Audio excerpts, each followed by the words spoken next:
program is on the immediate response to bleeding, recognizing what is life-threatening bleeding. I am very excited about this program.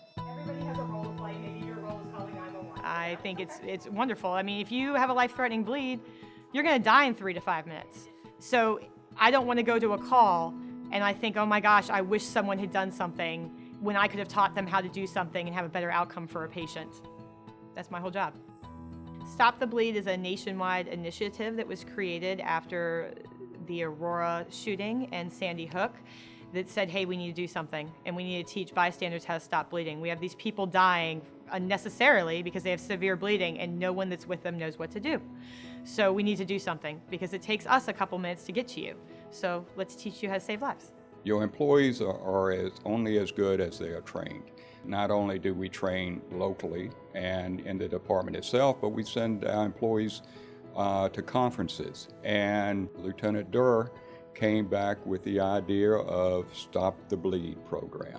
Came in, sat down and explained the program to me and said, can we do this? And I said, take it and run with it. At the same time, Trauma Services from Mary Washington Healthcare reached out to all the localities and their training person said, hey, we're going to do the Stop the Bleed class and teach people how to do it.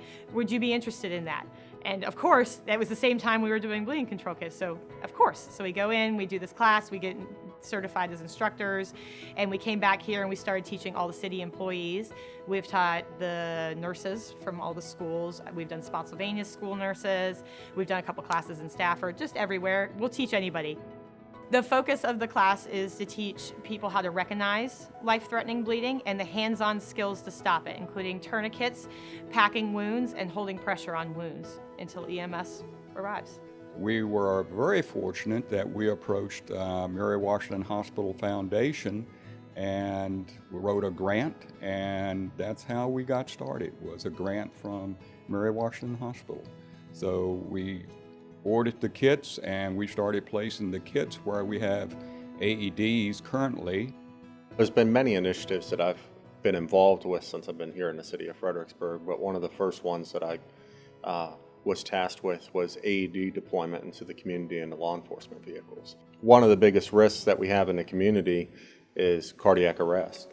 And with cardiac arrest, seconds matter.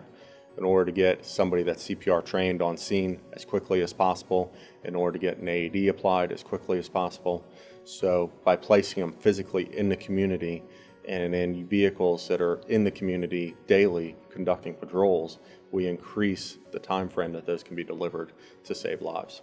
We teamed up with the American Heart Association Training Center at Mary Washington Hospital in order to get a large percentage of city staff trained, because the original deployment was strictly city buildings. But that first year, I think we trained well over 400 employees, and we don't have many more than that at that time. And then from there, our initiative is to renew that training every year.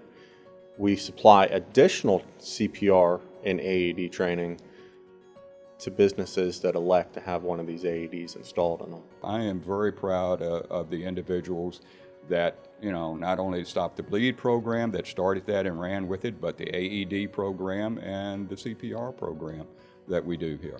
We put the kits in all the police and sheriff's department vehicles, and we're in the process of now expanding those to, we're going to put AEDs and Stop the Bleed kits on Fred buses.